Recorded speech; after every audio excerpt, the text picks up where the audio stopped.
omukyala Pamela tumwebaze ng'aweza emyaka egy'obukulu 46 Munankole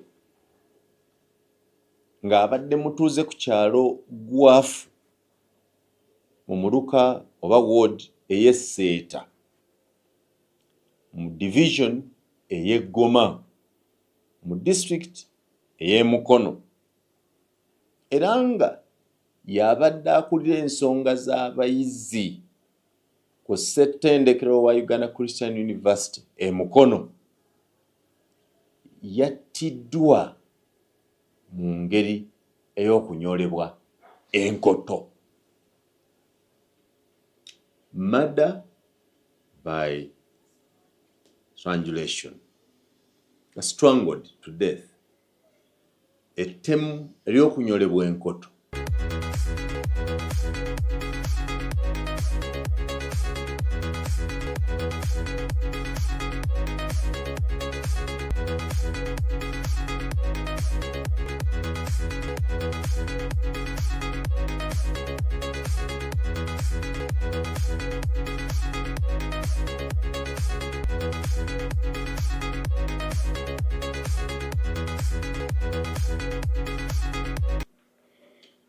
Kale mpwaniriza ku the SML News Yugi television yoyo ku mutimbagano nzize ne ka programu kaffe kano ka special notes nange wembeera nenkwata ka peeni n'akatabo kange kano ne neetegereza ebiri mu ggwanga lyaffe ogenda owandiika kimu ku kimu paka lw'otuuka ku ky'olowooza ky'oba olowoozezza musobola okukkaanya ne banno oluusi obutakkaanya obumu kati olwokuba tetukyakozesa nnyo bitabo obumu bubeera ku ssimu kubanga musajja omuzungu eyakola essimu eno alinga eyalina empalana nti waliwo baayagala okugoba mu mulimu kubanga bwe weetegerezza emirimu ssimu gy'ekola olaba ng'atunda essaawa akatale baakamumalako kati lug'obuuza essaawa atunula ku ssimu. Abantu abamu n'eddayale zaabwe ziri kuno eyali akuzuukusa jjajja ofuba n'onzuukusa jjajja takyafuna mulimu kubanga olina alamu osobola yali akujjukiza nti wange olina omukolo tokyetaaga mujjukiza essimu eyina byonna owa kalenda atunda kalenda oyo ate ye yaviira ddala mu katale omuza nti ennaku z'omwezi era omeka ajja ku ssimu kalenda kweri ebintu ebirala bingi kale emboozi ezisinga ziri ku ssimu naye nga bw'ogyetegerezza eyakola essimu alinga eyateekateeka abeeko n'abantu bagoba. Nkwaniriza ne SML News Yugi kitongole oba kampuni ey'abannamawulire abeesibye ennyo kufulumiza amawulire ku mutimbagano online. We are an online publishing company, an audio visual production company, a media and journalism training center. Era njagala obbasaba mmwe mwenna abaagala okusoma abatalina w'okolera intern. We have an internship program. Jangu tukukwatemu emyezi 2-3 egya internship ng'ofuna ku byuma era n'okwatako ebyobadde osoma ku ssomero nga tobiraba. We have internship opportunities and I want to tell you that. So when you get time, just call us. Simu zaffe kweziri. Call us on those numbers.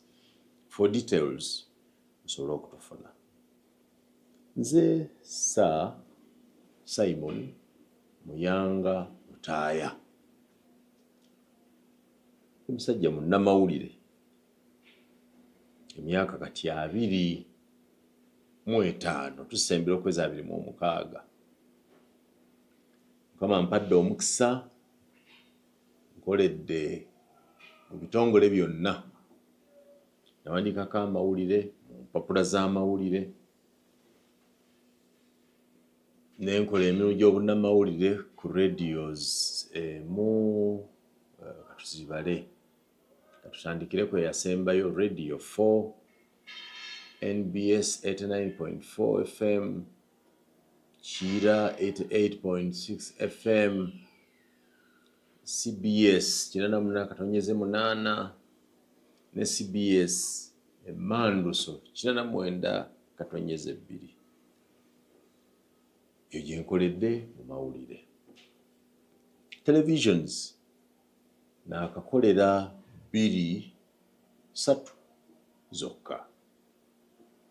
Nakolerako television gye bali bayise CTV, so nnyiniyo mwami Brutus Kajingo, ennaku ezo yagitunda, agiguza omusumba Tom Mugerwa ow'Emutundwe. Nasigala mu banja, ekyanzija ku TV teyansasula miliyoni zange 10. Nenkolerako ku television eya Baba ey'omukulu Grace Moses Balyeku. Nenkolera ku television eya NBS eri wansi w'ekitongole kya Next Media Services. Kw'ossa n'esanyuka kwenkola kati buli lwa Sunday ssaawa 12 paka ssaawa 1.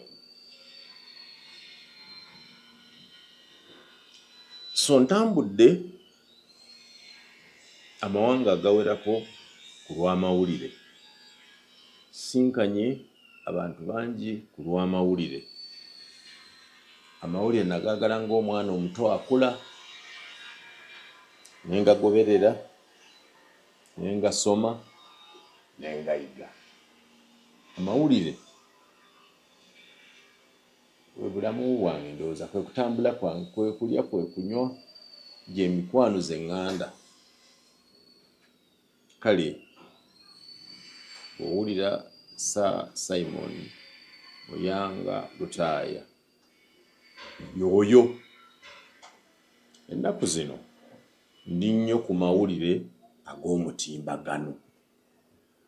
Sirwakuba televisions ne radios tezisobola kumpa mirimu kukolayo, naye ebbanga lyange lyonna mbadde nnyo mu kukola ebintu ebipya, to discover, to explore, to learn, to pile on the stock of knowledge that I have. Nga nti empapula nazikolera ku radio, nzikoleddeko TV, nzikoledde. Mpozi kyetusikoze mu mawulire kwe kugakolera ebweru w'eggwanga. I have not worked for any international channel or practiced journalism outside Uganda. So ekyo kyokka ekiyinza okunnyamba okola journalism oba amawulire wano mu Uganda, era nekintuusa n'okugakola ebweru waago gwe mutimbagano guno. Kwa buli lwenkebera ku YouTube Analytics, endaga nti abakulabye bali mu United Arab Emirates, bali mu United States of America, bali mu United Kingdom, UK, ne bannayuganda. Sinnafuna mukisa gundaga nti waliwo eyandabye Rwanda oba Kenya newala, but my 4 destinations of the works I'm now doing online zensi zenkuwalidde. Kitegeeza online empadde omukisa okutuuka ku bennali situukako nga ndi ku radio, wayo bagipimira radius wekoma, ne TVs TV ezimu kati nga zino ze mulaba ogenda mu nsi etakozesa DSTV oba tojja kuziraba. Kale, I am here to explore this. Wabaawo abakinyooma katukikulaakulanye. We need to add knowledge to it. And I can tell you that the world is online. Ensi eri ku mutimbagano. Bw'oba toliiwo oba osubiddwa. Ebyo nno mbikuwadde olw'ekyo kye tugendamu. Njagala kuyita naawe n'okusunsula ettemu eryakoleddwa mu Uganda sabbiiti eno nga lyegatta ate ku ttemu lye tuzze tulaba. Waliwo omukyala wammwe omuyimbi eyattibwa juuzi, simanyi omutango wa Diana Skies. Waliwo omukyala omukulu poliisi eyattibwa n'abalala. Nabadde ndaba muganda wange Stanley Ndawula Ndugu wa Investigator TV nga naye agezaako okwetegereza ettemu lino. Njagala kwebaza Stanley Ndugu kubanga you did a good job. Although we shall critically disagree on your preliminary, or I'm calling them preliminary because you said you are going to investigate more. I want to disagree with your preliminary conclusions. Nevertheless, it is a good job and a bold step to start in this way. Emiri egisinga obulungi poliisi ne bannaffe abali mu bitongole bikuumaddembe batwewaza okwogera ku nsonga gye balowooza nti eri sensitive. However, the definition of sensitivity in journalism is a debate unending. Because what police does not want us to discuss is the core of our job. That if you do not speak about that or reveal that, then you have not informed or educated or entertained. So many times we find ourselves at conflict with security forces because what they ought to protect is what we seek to explore. Mukwano gwange omu yagambanga nti lutalo lwa muliisa maanyi n'omukyala. Omukyala bw'aba alwanagana n'omuliisa maanyi aba afuba kutaasa ekyo eky'obugagga ky'ayina ky'ajjulayina, omuliisa maanyi aleme kukituukako. So okufuba kwe kwonna kuba kwakulaba nti omuliisa maanyi tamuyingira. Kyokka amaanyi, obwongo n'okulafubana kw'omuliisa maanyi kwonna kuba kwakola nga atuuka ku ekyo akiyingire. The analogy of the rapist and the victim, that what the rapist fights very hard to protect is what the rapist fights very hard to access. It's a war of entry, no entry. Similarly, our understanding of cases of murder, theft, and others, crime cases, crimes, is that we want to reveal even the slightest detail of what could have happened or what actually happened. In doing this, police claims you jeopardize investigations. So whatever tip or line you want to reveal that will make you an investigative journalist, therefore, is what police does not want to reveal because you will have killed their jobs. For that matter, in the case of murder that I want to discuss, I will try as much as possible to balance the two forces, but I cannot keep quiet and simply follow like any other. So, the start. Ng'ennaku z'omwezi 11 omwezi guno ogwokubiri 2026 omutemu, mark the word. You start from there. You know, this if you have had an opportunity to study criminology, this is what we call an elimination method in criminology. It says that capture everything. Capture any conspiracy theories around. Gather all of them. Record any witness statements if possible. Record anything you have seen. Buli kyoba olabye ku scene kiwandiike, tokitwala for granted. Buli kyoba owulidde ne bw'abanga bwe mubadde mutuuse omutamiivu yayogera, pick that.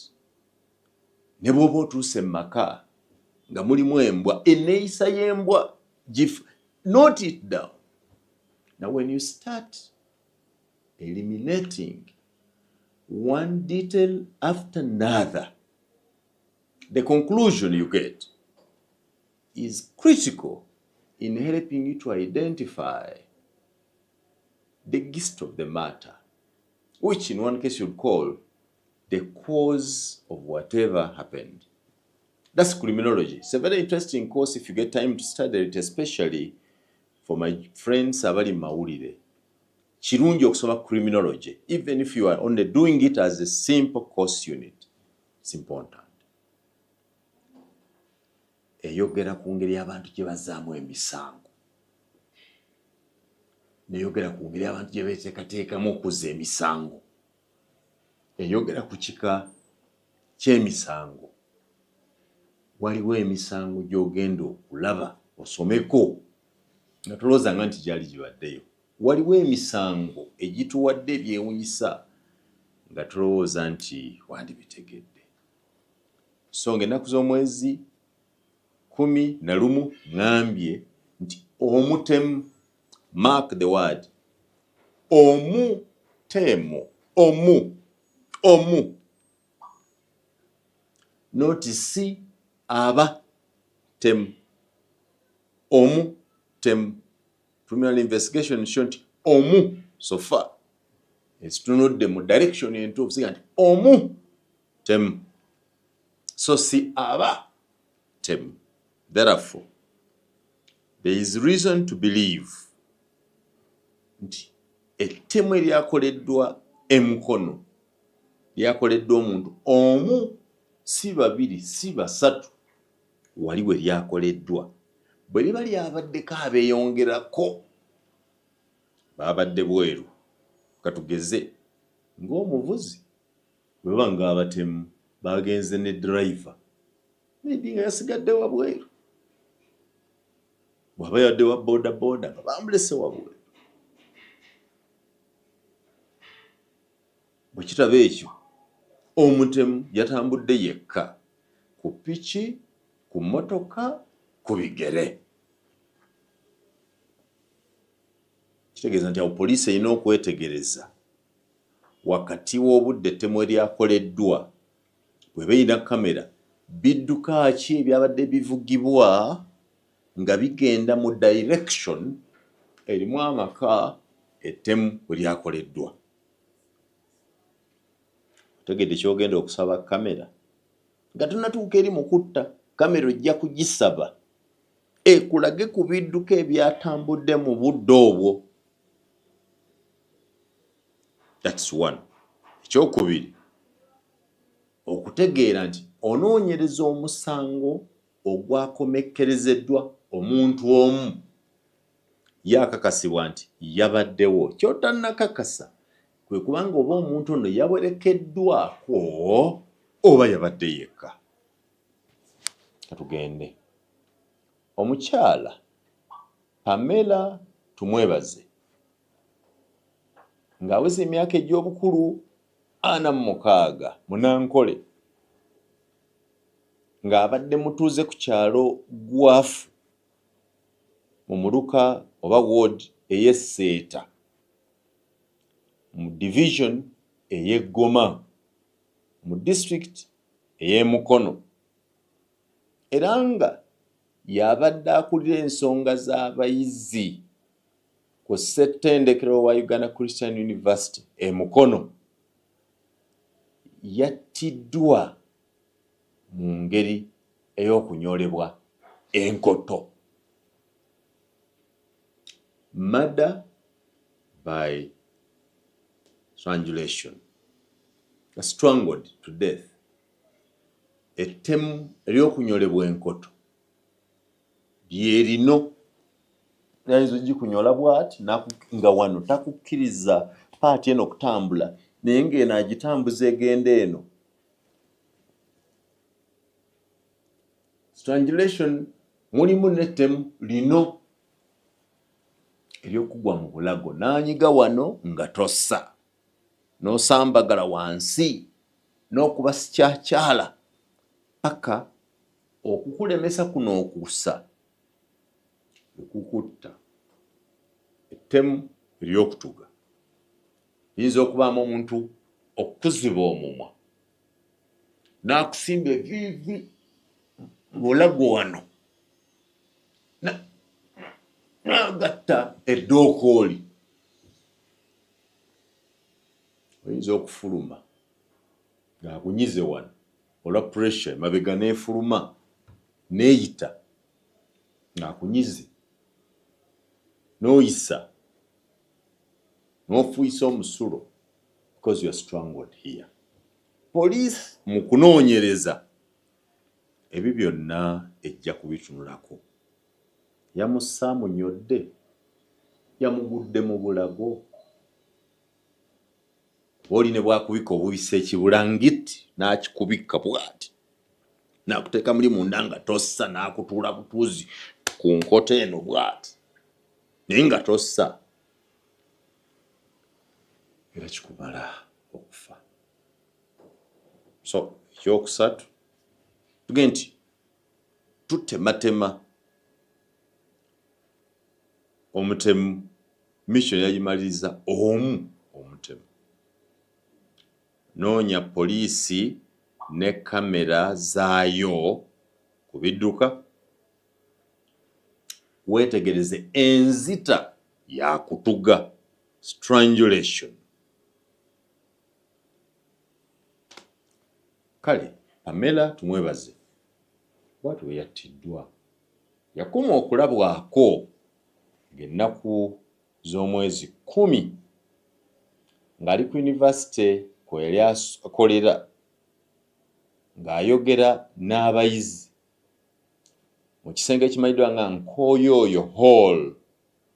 Era ku olwo kyewunyise nnyo yali ayogera ku nsonga ng'asomesa abayizi, ayogera nabo ku mulamu ogugamba nti okuzimba emikwano n'enkolagana n'abantu eby'eddembe, building health relationships, building health relationships, okuzimba enkolagana ennungi n'abantu. Awo nno nawe waliwo okunoonyereza.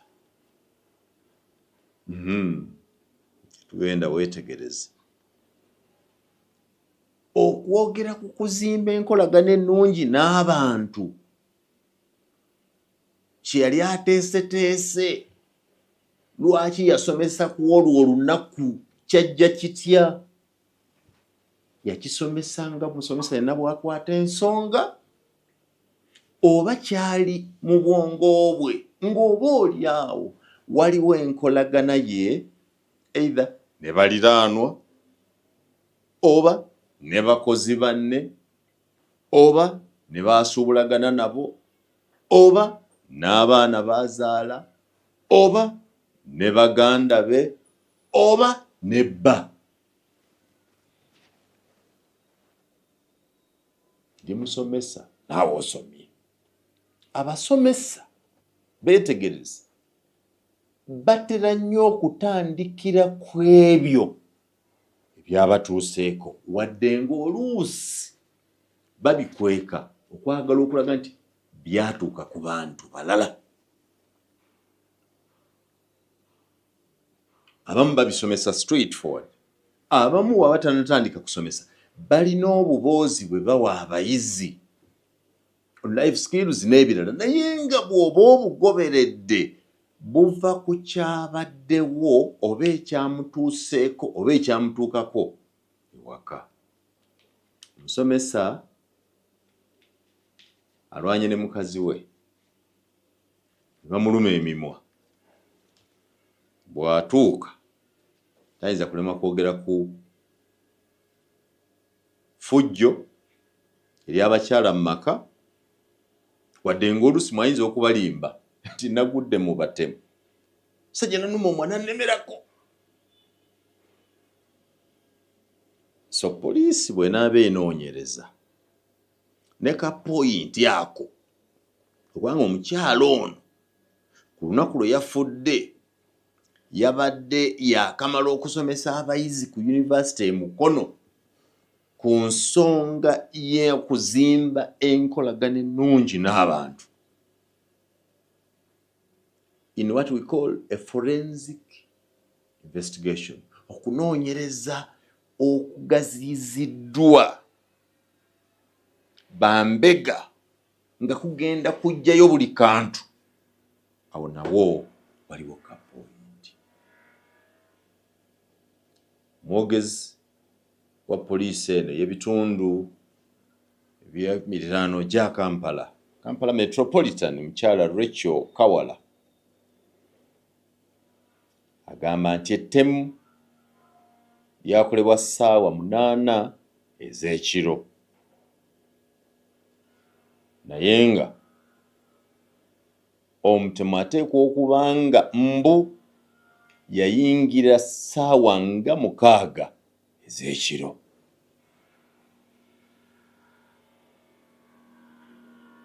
Ate balowooza nti we yayingirira bwe baggulawo oluggi okuyingira baali baggulirawo omukyalo nayingire mu maka ge. Kirabika ndowooza oba oli awo n'omutemu we yafunira akakisa akayingira mu nnyumba. Now that raises 2 questions. One, omukyala yakomawo ssaawa mmeka ewaka? Time of return. Okukomawo essaawa ezo yali avaawa? Ze zibadde ssaawa ze mwaddira oba ku olwo yalwayo? Bw'aba yalwayo ani yamulwisaayo? Oba nsonga ki eyamulwisaayo? Mu budde bwe yalwayo okuva ku 11 bwe baviira ku mirimu paka ku 4 ez'ekiro bwe yaddira ku ssimu yeeyo, omutemu yagenze nayo, omutemu yagenze n'essimu, omukyala yayogerako n'abantu ki? Omutemu ne bwagenda n'essimu,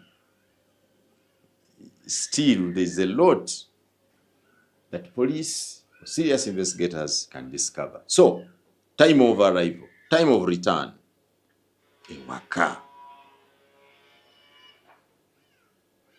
Obudde obwo bwe yaddiramu. Nsonga lwaki yadda budde obwo? Bw'abadde addirako, bw'aba yalwaye ani yamulwisa? Nsonga ki? Oba bw'aba abadde alwayo wa w'abadde atera okuwummulirako nga tanatuuka waka? Kubanga edda nali mmanyi nti abaami be bafunamu obudde obw'okuwummulako ng'avudde gy'akolera, ava ku mirimu, ne tugenda mu sawuna, tugenda mu sitiimu, tugenda tulaba omupiira, tugenda tunyumyako n'emikwano gyaffe, n'olyoka otuuka eka, wadde nga abakyala batuwaayiriza nnyo nti ako ke tuwummulako wakati w'omulimu n'ewaka bwe tuba mu bwenzi, nze sibukolangako, sibumanyi, era sirabanga abukola mu budde obwo. Kale amangu ddala omukyala ono attiddwa ebbanga eritamanyiddwa, abaana n'omukozi bagenze okumukyekingako, abaana n'omukozi bagenze okumukyekingako mu kisenge kye, abaana n'omukozi. Okay, ku ssaawa emmeka bagenze okukebera ku mami mu kisenge? Ku ssaawa emmeka? Era abaana yebadde enkola yaabwe okugenda okumukyekingako, n'omukozi. Era ani ku bombi eyayise omulala tugende tukyekinge ku mami? Omukozi ye yayita abaana, oba abaana bwe bayita omukozi, anko jangu tulabe? Yebadde rutiini. Kiki ekyabawaliriza ogenda okumukyekingako balyoke basange nga ataawa? Bawuliramu akagulumbo mu nnyumba ne kabakanga, oba kiwazi nomo nti baazuukukanga omuntu omulala yenna ne bagenda bakebera. Kye basanga nga mulwadde, manya nga attiddwa, bo tebaakakasa nti mufu, ne bamuyoolayoola ne bamutwala mu ddwaliro lya Namirembe Church of Uganda. Bwe batuuka eyo, abasawo ne babategeeza nti ono gwe muleese mufu wajjo. Details ez'abamujja batya ku buliri okutuusibwa mu ddwaliro, oba baana be baasitula, oba balina be baakubira bajja na booda oba mmotoka, baatuuka mu budde ki, bavuge distance ki kutuuka mu ddwaliro baatuukawo essaawa ki, era bwe baatuuka mu ddwaliro, eddwaliro baaliwa lipooti ki? Kabaga nti aha, muleese mufu.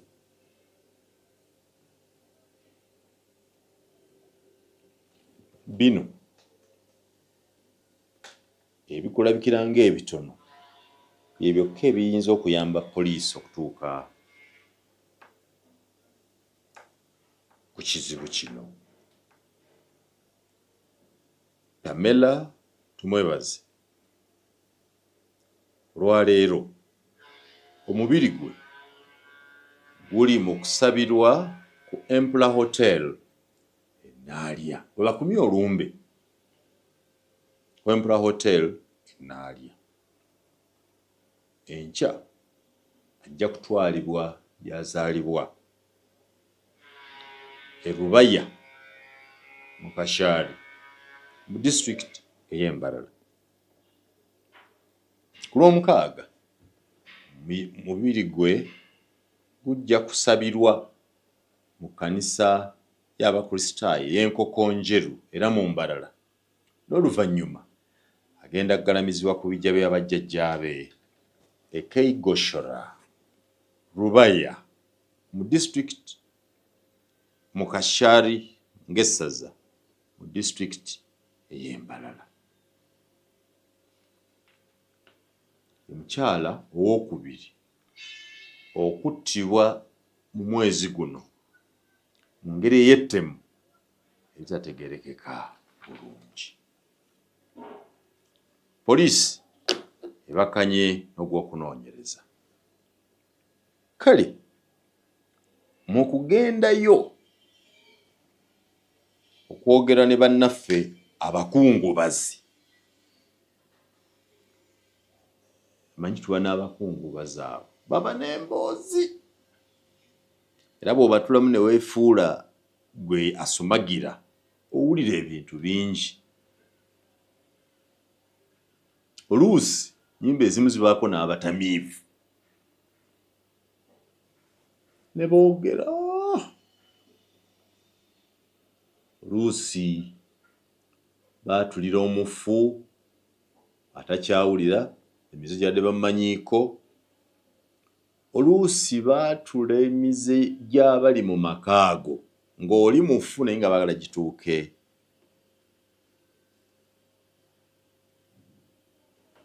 Kuba omunju njagala kumaliriza n'ebigambo bino nga bikulu mu kunoonyereza kwa poliisi okutuuka ku mutemu,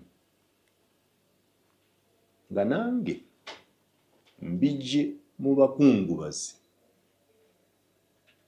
temwabadde batamiivu ne mu bakungubazi.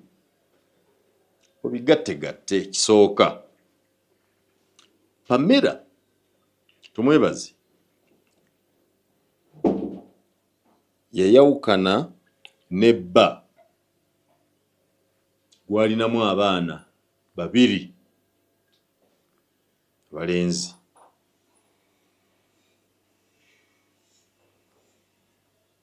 So baayawukana, abadde mukyala mufumbo ow'empeta naye nga baayawukana. Erinnya lya bba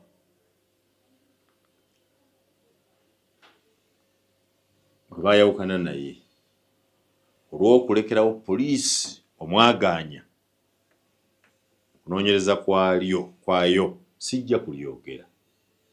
Abamumanyi bamumanyi, gw'atamumanyi kijja kujja oluvannyuma, naye nga yalina bba musajja mugundiivu nnyo, kuliida mu Kampala atawunyikamu.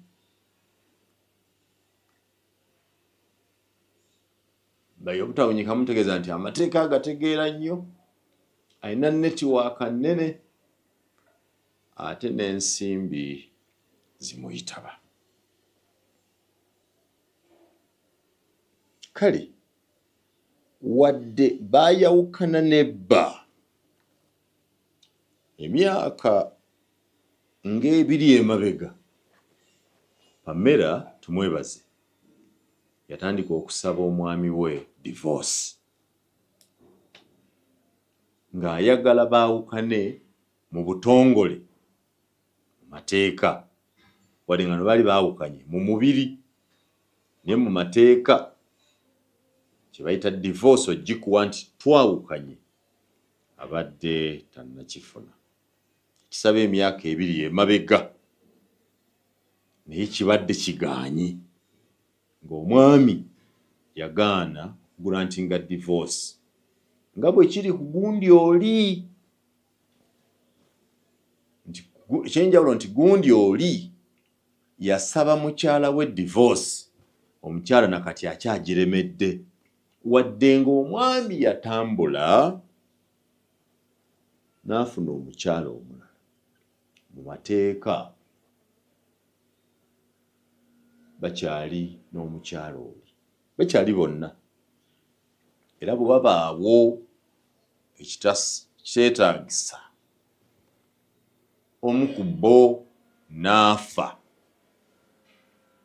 boogera nnyo ku kugabana eby'omufu, omukyala oli n'omwami ono balina entitlement ku migabo gyabo bonna. Kale na bano babadde bakyattunka omukyala n'omwami ku nsonga ya divorce. Omukyala ndeka ompe emirembe genda. Pamela mwebaze. Omwami nti nedda, gw'oli wange toyina gyodda.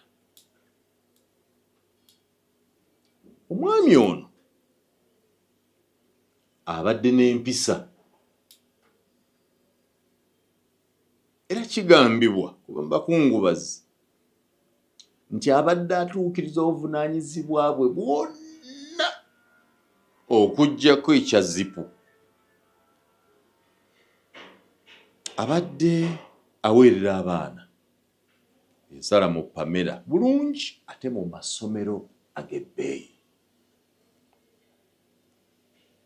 Emmotoka Pamela gy'avuga wadde nga alina omulimu omulungi guliko omusaala omunene, omwami ono y'abadde agikolako byonna, amafuta ne saaviisi.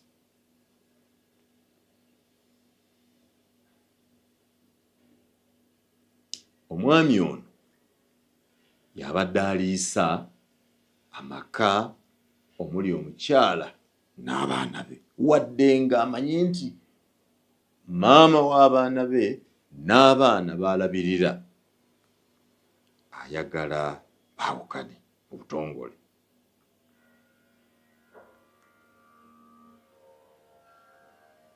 Wadde baayawukana mu mubiri, abakungubazi aboogera ekiro ennyo amatumbi budde ng'abasinga beebase bagamba nti omukyala yali ebigambo bibiri, yasigala mu nnyumba ya bba ng'amaka gaabwe. Ebigambo biri by'oyinza okukozesa, yasigala. Abalala nti yalemera mu nnyumba ya bba ng'amaka gaabwe. Yalemera, yasigala. Awo wonna poliisi bw'enaabanga eri siriyasi, byonna bikulu okutegera yasigala mu maka gano oba yalemera mu maka gano, byawukana. Asigadde kitegeeza musajja asitusinanga nti kankuleke okuumirawo abaana bo, yinza obutajjaawo nga taata naye kankuleke, yaba asigadde. Wabula gwe bagezaga nti lwaki tonviira, lwaki tova mu maka gange, waakiri ondekera abaana ogende ne naga siva wano, oyo aba alemedde mu maka.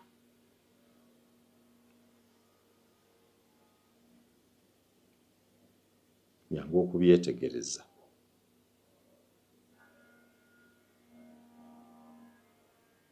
Kale wabaddewo olugambo mu bigambo by'abakungubazi aboogera ekiro nti omukyalo ono abaddeko muganzi we omuzungu gw'abadde ateekateeka okwanjula mu nnaku ezitali zeewala. Abasoga baffe bagamba Lolamongi nti ejjo tabbaire odembula. Kitegeeza nti bw'obanga gye byali tewaliiyo, ejjo tabbaire, bw'oba obyogerako oteekako mbu. Nanga nti era kyogerwa ky'omuzungu ono yatuuka mu Uganda wano, abadde ayingira mu wiiki yakusatu, oba oli awo okweteekerateekera okwanjulwa. Kiba kitegeeza nti okwanjulwa okwo kubaawo, kubadde kugenda kubeera mu ngeri ya bumenyi bw'amateeka, kubanga oli nnyini muntu bw'aba yali yagaana divorce, kitegeeza nti akyakkiriza nti ono muntu we. Wandibaddewo katemba obanga abazadde abaali enkoko eri banaalya n'eyokubiri, era kiki ekyandibaddewo ono gwe basaba divorce bwe yantegedde nti waliwo omulala akubye omukyala w'embaga songa nti omwami abadde asaavisinga emmotoka abadde asasula school fees z'abaana agula emmere bulungi.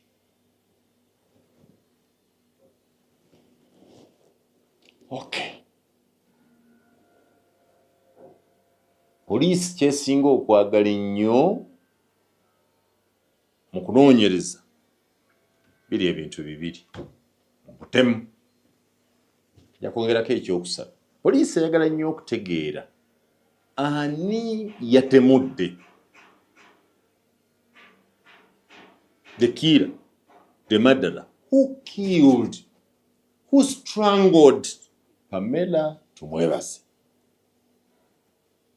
Number 2, poliisi ayagala nnyo okumanya motive. Kiki ekyawalirizza omutemu okutemula?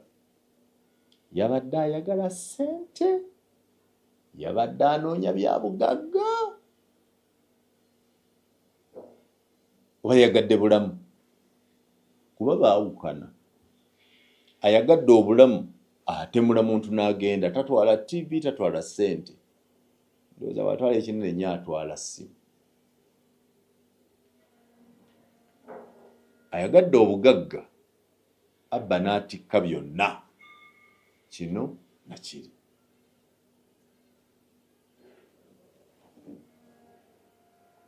Ayagadde ssente zaatuukirako kubuuza, pesa wapi? Leeta pesa. N'asambamu awo n'atwala pesa. Kyokka waliwo abanona byonna. N'atwala ssente, n'atwala ebintu mu nnyumba, n'atta nnyini byo. Kale poliisi yeesiba nnyo ku motive.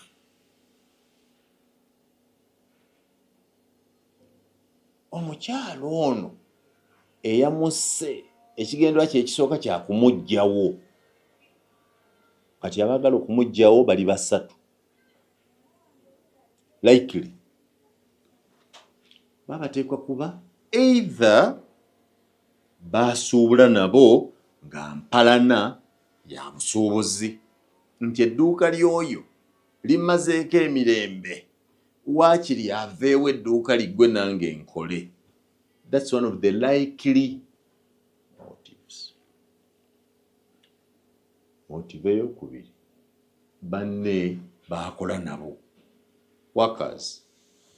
Tiyo omukyala omutono yali mu gufa ogunene, yatufuga, yafuna omusaala omusava, yanemesezza okukulaakulana promotion. Singa avaawo tewali kubuusabuusa kwonna nti nze nina emikisa egidda mu kifo mwabadde. So the motive could be killing to secure her job. So you could investigate the line of her fellow workers. Motive eyokusatu, ate nga yatima, ate nga temwagala kugyogerako, naye ng'eri nnyo mu bantu baffe tufuna obutakkaanya mu maka. Abakyala bakozesa nnyo ekigambo ffenna tumufiirwe. Era abakyala ekibasituza acid ne bayokya bannaabwe kwe kwonona feesi y'oli abe nga takyali mulungi nga bw'abadde nga baana amulaba. Aza nti kasita abanayo kyoli feesi yenna n'afungalala ajja kudda ewoono. Bwe kitaba ekyo ffenna tumufiirwe. Abakyala abalwana bwe batyo muttemu eri batannyo okutta abaami. Ffenna tumufiirwe. Nze tanjagala ansaba divorce, naye n'ono tajja kumufuna. Ngambye nti abakyala bakikozesa nnyo. Ffe abaami bw'oyawukana n'omukyala nindi ekisinga obungi twesonyiwa bingi n'osirika. Kyokka mulimu abasajja abazibu ennyo abasirise. Omusajja ono gw'osaba divorce ng'agaanye naye ate n'asigala nga yeeyisa bulungi ng'atuukiza obuvunaanyizibwa bwe ku baana be ne mmaka, emmere agula, motoka agisaaviisinga, school fees azisasula, abaana abajjanjaba.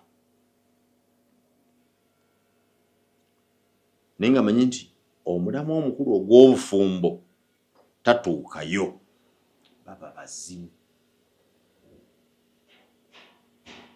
Bw'ataba musajja nga yakuzibwa nga wa mpisa nnyo, ate musajja ono ayina empisa, muntu mukkakkamu, wadde nga kino kiriwo naye akola bw'ati. Bw'ataba wa mpisa nga wa kisa, aba mutemu.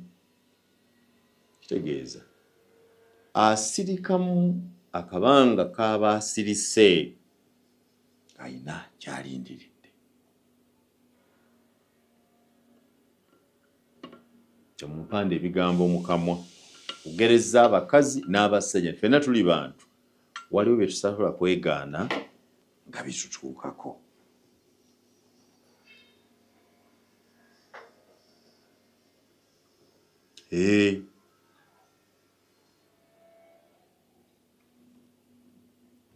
Oyinza obutakkaanya nange naye nkugambye buno babita special notes obwange maayi nze bye nnaakawandiika wansi byebyo.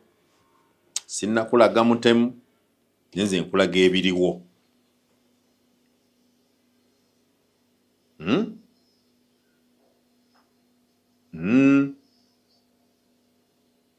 Kiba nga kituufu mukyalo n'abadde agenda kwanjula omuzungu, nga n'omuzungu ali mu ggwanga lino yatuuse, wateekwa okubaawo omuntu amanyi ng'ali kumpi nnyo ne famire, ategeera buli ekifa ku mukyalo ono nti alina omuzungu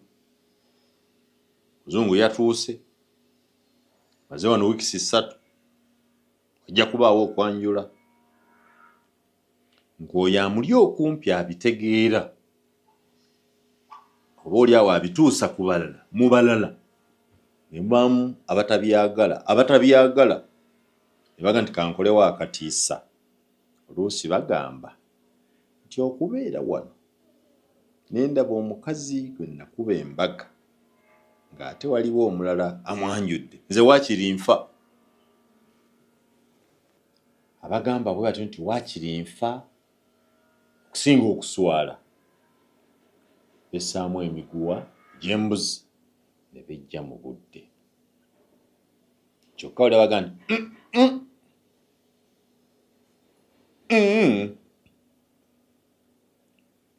okuswala ndabe nga bamututte, waakiri tumufiirwa.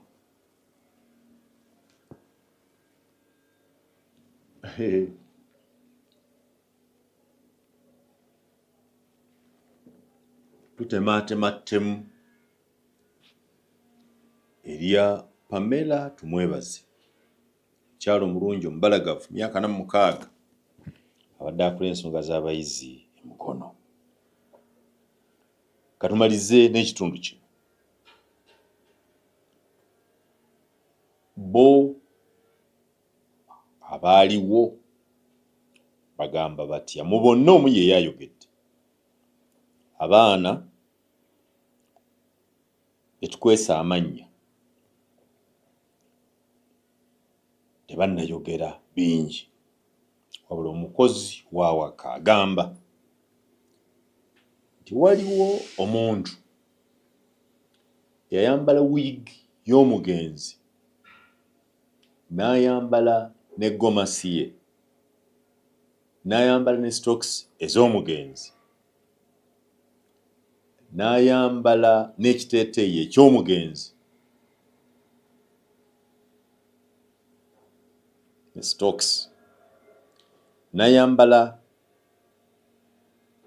n'obusando, sandals, siripa, sapatu, babiniigiina eby'omugenzi. ekyo nno kitegeeza nti omutemu ono oba yabadde mukazi kuba yayambadde wiigi oba bw'aba yabadde musajja yayagadde alabike ng'omukazi nti aba nabo bajja kujulira nti omutemu yali mukazi. Ye wiigi, kyekiteeteeyi, bwe bugatto, laputoopu ya mami n'essimu. Kuba omutemu yagenze laputoopu yatumwebaze.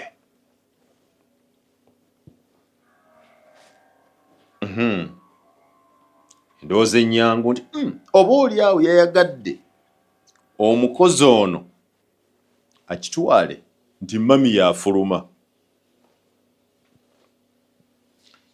Abakungubazi ab'ekiro bagamba nti oyo kati kumuyita omukyala agadaga nti ebyembi bisekerwa nga nnyinimufu yasoose. Omukyala yayambala wiigi ya mami, ekiteeteeyi kya mami, sandoozi za mami, sokisi za mami, n'akwata laputoopu ya mami n'essimu ya mami. Yalagira omukozi nti gulawo mangu nfulume. Ngambye gulawo mangu njagala kgenda. Ye lwaki olwawo okugula? Gulawo. Ngambye gulawo mangu.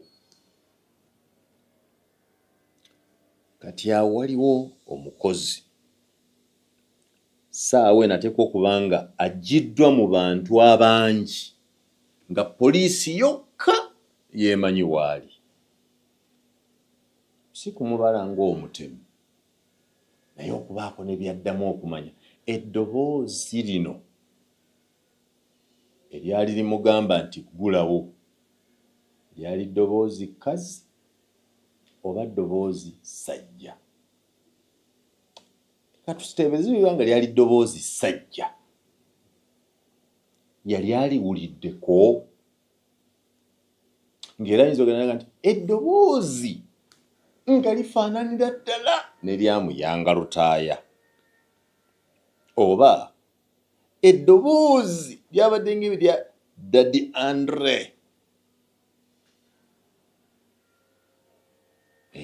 Poliisi etuyamba. Kisooka lyali ddoboozi kazi oba ddoboozi ssajja. Amaloga nti kazi oba ssajja, lya mukazi oba musajja gwe wali owuliddeko. Okay, bw'eba eddoboozi wali oliwuliddeko olowooza lyani?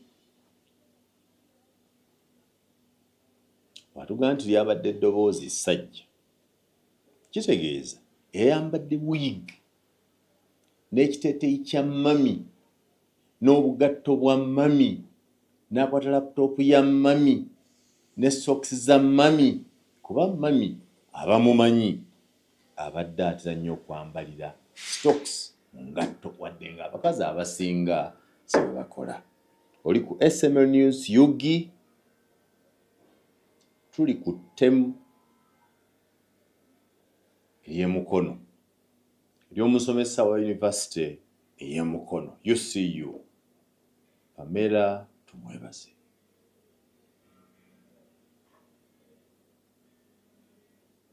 Ku bye tuyiseemu naawe bw'onaabiwandiika n'otandika obbitematema, omutemu tali wala. Era wanaabaawo obugumiikiriza, lindirira ng'okuziika kwakaggwa. Baziika lwa Sande ngera ku mwezi 15 Rubaya mu Kashari, Keigoshora Rubaya mu Kashari mu disitulikiti y'Embarara nga 15 essaawa 8 wadde wano baataddeko 6 kuziika kujja kuba kwa saa 6 mangu ddala okuziika kuwedde.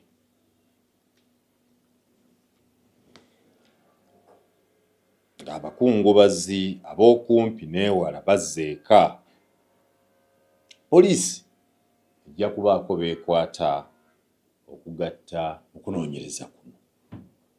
Amaka g'omugenzi bwe twogerera tegakkirizibwamu muntu yenna kubanga crime scene era emikolo gino gyonna gikoleddwa bweru w'amaka ago. Ani asasudde oba ani akutte mu nsonga eno, who is meeting costs? University oba omwami oba ab'eŋŋanda. Omwami mpulira njogera eby'abakungubazi ab'ekiro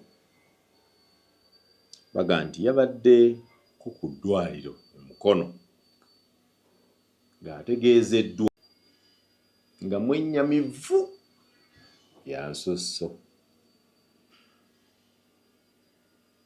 Omwami taata w'abaana puliida wese atudde mannya nga n'abaana si baatudde mannya, yadduse mangu okugenda e Mukono mu ddwaliro. Abadde ekibambulira nga mwennyamivu nnyo.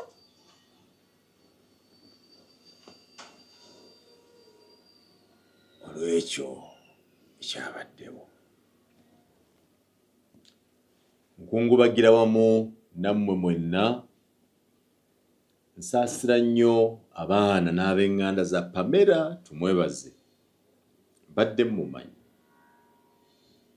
Nsaasira nnyo abayizi, abasomesa n'abakozi mwenna ku Christian University e Mukono okusaasira eggwanga lyaffe.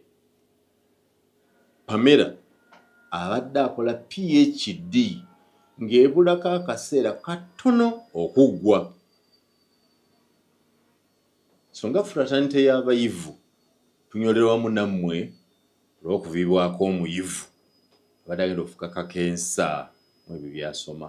Mukama gwe yawa omukisa n'afuna omulimu ng'akyali muto ate abadde muweereza mulungi. Mbasaasira mwenna. Mbasaasidde nnyo, tetulina kirala kya kukola okuggyako okubagumya n'okusaba bannaffe abakuuma ddembe okunoonyereza obulungi ensonga eno. Kulowooza okwange nga nti okwange ndaba ng'okunoonyereza ku ttemu lino kuyinza okuba okwanguka obutafaanagana na birala. Omutemu eyatemudde Pamela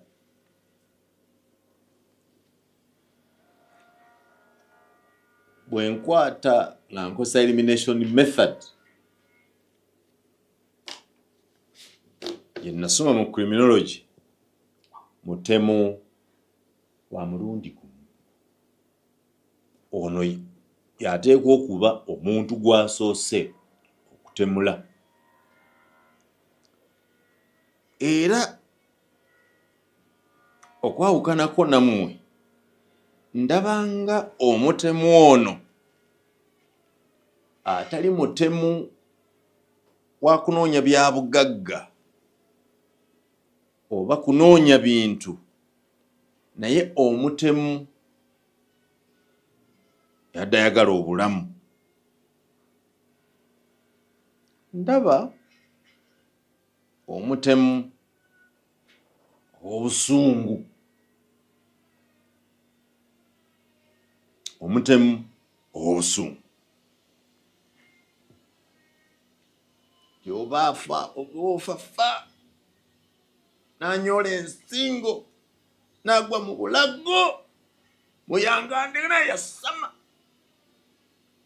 Kubanga abantu bano be batuga okwewala okwogera erinnya oba oli awo liyitemu bwe wabaawo n'ekirala kwagala okuggyako. Tebaagala nnyo ku bantu kuboogera mannya bw'oba omutegedde kuba ye oluusi gwe batemula amutemula bw'abanga muntu wamutegeera yimuya lwakyo oluusi ayinza n'okumunyiga obulago ng'ekigendererwa kyakumusirisa si kumutta nagonda okwesanga nga mukunyiga omuntu ayitiddeyo ndabawo obusungu anger aggression tusaasidde nnyo munnaffe omwami abadde alabirira amaka gano musajja ow'empisa omukazi ayagala okukulekawo naye n'otuukiza obuvunaanyizibwa abo bwonna okulabirira amaka aboogezi ab'ekiro baga nti amaka gano gabaddemu kamera nta security kamera gabaddemu kamera zino kyokka zaali zaafa ennaku si nnyingi emabega naye omwami alabirira amaka gano loozi olw'obuvunaanyizibwa bunene school fees z'abaana n'ebirala abadde tannasobola kulongoosa kuzzaako kamera ezo kyokka nga n'omugenzi abadde abadde mukozi afuna omusaala naye kyokuzzaako kamera zino abadde akigayaddemu sobola okulowooza tewali buzibu bwonna naye SML News Yugi ndi munnamawulire nali nsoma okunoonyereza mawulire investigative journalism nasomesebwa kutegeeza ebyo ebyokungulu nga bwe mbirabye oba bwe mbiwulidde omulimu gw'okunoonya ebyomunda bannaffe bali mu bitongole ebikuumaddembe naddala poliisi ya Uganda ekitongole ekya crime intelligence oba criminal intelligence eyaffe tubeesiga bakozeeko ne tulaba bena bwe bakutteko ne bazuula nga kituufu wali omubaka wa paalamenti bali bamuyita Godi yatta mukyala we mu ngeri efaanana bw'eti era baakizuula sigambye nti waliwo yasse mukyala we naye poliisi obukugu bw'eyina esobola okunoonyeza wadde omutemu naye waba yeekwese nga wa mu famire oba wa mukyalo ono gy'abadde akolera oba baŋŋanda. SML News Yugi olwa Katonda n'ensi yange.